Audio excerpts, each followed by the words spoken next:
Hey guys, it's Magaz here. Welcome to episode 4 in my Enhanced Combat Trousers series of videos where I take a look at trousers that are basically similar in aesthetics, form and function to Crye Precision Gen 3s. We're going to take a look at them in this series and review them, whether they're worth the money, whether they're not worth the money, and whether you should wear them on your booty and look great in the airsoft combat field.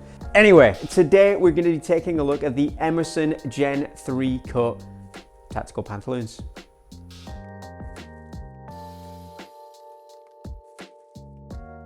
Emerson gear are on the lower of the mid tier, the very bottom of the mid tier in terms of price.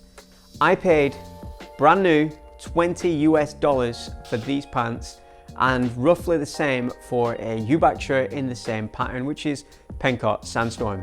Normally they're $45 and that's still really inexpensive for what has turned out to be a pretty good pair of combat trousers and a pretty good combat shirt. That being said, they are low priced for a reason. While the fabric is pretty heavy duty, it is a 35-65 nylon cotton blend in what they're calling mil-spec ripstop. I'm assuming that it is genuine Pencott fabric, so it will be a pretty good fabric. It feels heavy and thick and great quality, just like the Flash Force Industry fabric. But the one thing we are missing, the massive key feature we are missing, is stretch panels. There's no stretch fabric anywhere on these pantaloons. If that's a deal breaker for you, you might as well stop this video. Well, I mean, don't stop it. Finish your poo, sit on the toilet and just let the video play as you wipe, so I can still get the view, you know? If the no stretch fabric is a deal breaker for you, maybe take a look at something a little more expensive, like the TMC or Viper Elite or Flash Force Industries. That being said, I do rate these pants. They're pretty fucking good. Let's jump straight into it with an in-depth look at the Emerson Gen 3 tactical pantaloons. So up top, just like all the others we've looked at in this series, you have the standard Crye Precision extended waistline. It's bigger than the TMC, it's about the same size as Flash Force Industries, reinforced Velcro. I'm gonna point out straight away on this, the stitching on the Emerson gear is significantly better than that on the TMC. Belt loops are your standard Crye Precision style belt loops. As we've come to expect, there is a little hanger downer bit here for a D-ring or a carabiner where you can hang a bunch of bananas or your gloves, or you can put your gloves on a bunch of bananas and look like you've got a big fat weird hand hanging off you here. Hey, it's my special hand, you know, like that. But hang whatever you want off there. It should support it, because the stitching on these pants, I don't know if I've mentioned it, it's pretty fucking good. Reinforced below and above on there, which is fantastic. The standard pockets are the deepest standard pockets I've seen. Definitely they go down to about here on the cargo pockets.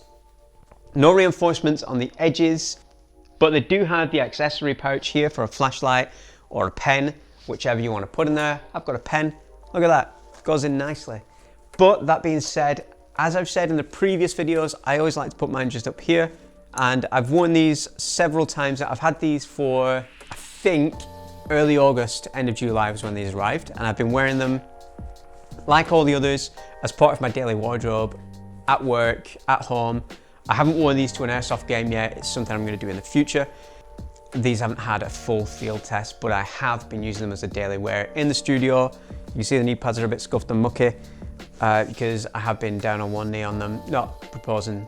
I did propose at one point, but I wasn't wearing these. Shits and giggles aside, they've had a lot of wear and a lot of use in the studio, at home, on walks, and just general life.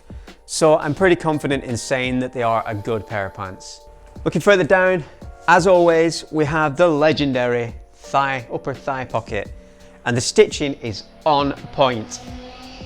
You hear that? That wasn't a car going past, that's the mating call of a tiny penis. The pockets are the same cut as the Flash Force Industries and the other pantaloons we've looked at, tapered in at the bottom. They're bellowed slightly, so you can actually put a little bit of maybe a tennis ball or an orange in there if you want. As usual, we've got the shock cord, so we can raise and lower the knee pads, which is great. I usually get a 28 and 30, so the legs are a tiny bit too long, so if I did want to raise them up, it'd be fine. But Because of the knee pads that are in, and I've got this tightened up on the back, they do fit quite snug around the legs, which is great. The cargo pocket on the sides is another good cargo pocket. Inside, we have a pocket about the size of the TMC with a little PVC Emerson logo down here, and inside, again, we have the elastic retention thing, which Emerson also says for a water bottle, but you can order a magazine, a tourniquet, a doner kebab, whatever you want in there. It should hold it pretty nice. It's good that they're in there because whatever you've got in your pocket, you don't want it flapping about. The knee pads do come with the Emerson pants. They're not the best, but they're not the worst. These are very soft, rubbery plastic, and the Velcro on them is atrocious. If you take the knee pads out once, that Velcro is gone for life. I am actually going to replace these knee pads with some TMC ones because the TMC ones are the correct size. These are a fair bit wider. We're talking about a centimeter wider. It doesn't sound like it's going to be all that different, but they stick out so much, and when you're wearing them, you can see them overhanging so much. Like on the Viper Elite or the TMC, they're nice and flush with the pants, but these, they're just asking to snag on anything. It's like your granny's fanny. They're gonna flap about and get caught in the wind if you're not careful, and you do not need that. This is the two down things that I don't like about these pants are these crap knee pads and the lack of stretch fabric. Other than that, the build quality of these pants is on par with Flash Force Industries.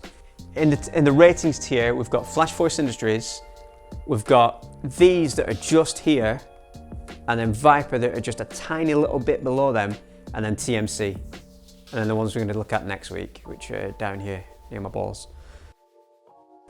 They do have these stupid pockets at the bottom there. I have no idea why anybody needs them. Ankle tightening Velcro again at the bottom. I've tightened this once and I've never adjusted that again because that's where I like it and it's nice. Let's take a look at the ass side of these pantaloons. We can see the missing stretch fabric up here is replaced by that Nycor blend. It's fine. I'm not salty about it at all. I can cope. The pockets are the stealth pockets, just like on the Flash Force Industries and the Crye. Very deep, again, as deep as the front pockets. Should note the zippers on this are a brand called EMS. I've never heard of that. They're not YKK, so again, that's another cost-saving thing. This is why these pants can be sold for $20, because there's no stretch fabric, crap knee pads, and less expensive zips. I'm assuming they're less expensive because YKK are the Gucci God zips of the world, and these must be just a little lower tier. So that being said, they nearly pulled the thing over. They're pretty good quality zips, and I've not had any issues with the one at the front when I'm going for a wee and I'm getting the lad out and pointing the pink pistol at the porcelain firing range. There's no issues there.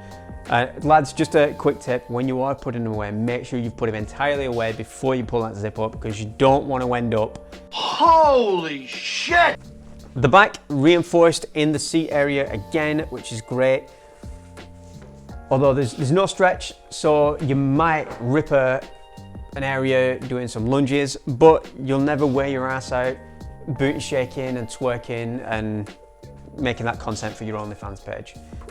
Knee pad adjustment tabs here. It's good quality Velcro like the rest of it. I don't think it's going to go anywhere. It's going to tear off or anything. Because basically, once you've set that, it's set for life. You don't need to adjust it. That's it. That's everything with these trousers. I've addressed the issues I have with them, which is the lack of stretch and the crap knee pads. But for the price point, they're a non-issue. If you want that David Boreanaz SEAL Team aesthetic, but on a budget, like BTEC National Diploma SEAL Team, then these are definitely the way to go. In fact, a new player, what pants should I get? I'm just gonna say, fuck it, Emerson Gen3s. They're cheap as chips, really nice, and they're cool. There we go. If you've got any questions about these pantaloons, leave them down in the comments below. I'll be sure to have a look, and unless it's something stupid, I'll definitely answer. I'll probably answer the stupid stuff anyway. If you want to see more of these videos, there is a playlist in the end cards. Go ahead and check it out. So far, we've taken a look at Flash Force Industries, Viper Elite Gen 2, TMC 2018 Original Cutting, and Emerson Gen 3. Still to come, we're going to be taking a look in the near future at these Arctis C22. Hang on a minute, I'm doing it, boys. Up on step. We're going to be taking a look at these. These are the Arctis C222 Ranger trousers in OD green. These are pretty nice. I'm giving these a good test out at the minute. Some interesting design choices in these ones. I'm not going to review them today because I'm wearing them. I can't be asked taking them off. But if you want to see the Arctis, let me know and we'll do them in the next couple of weeks. The next video that's coming next week, or in 2 weeks, but I'll do it next week if you get up to 20 likes, is a pair of pantaloons that I bought from a seller on eBay and I got jibbed on. I thought I was buying a pair of Emerson Gen 2s because I wanted to compare the difference between the Emerson Gen 2s and the Gen 3s from a UK seller for 30 quid. And when they arrived, they were dog shit, cheap, really cheap Chinese clones. And the fabric's crap, the stitching's crap, the knee pads are crap, they're just crap. In fact, what annoyed me as well is they were listed as Gen 2s and they arrived with Gen 3 knee pads, which are crap. Gen 3 knee pads themselves aren't crap, these ones are crap. So if you want to see an absolute crap show, come back in the next show and we'll take a look at them. For now, I've gone on long enough. Click on one of these videos, hit subscribe if you want to see more, ring the bell, do all the stuff, finish your poo, wipe your ass. Make sure you wash your hands, don't spread COVID. I'm Magaz, and remember kids, the air may be soft, but our balls are hard. Jeez, can you tell I've done 4 of these videos straight back to back? I'm running out of voice. Let's have a drink. Still got to film. All the pickup shots you've seen in these videos, I've got to film yet. Also, I need to pee and there's no studio at the toilet. No, the other way around.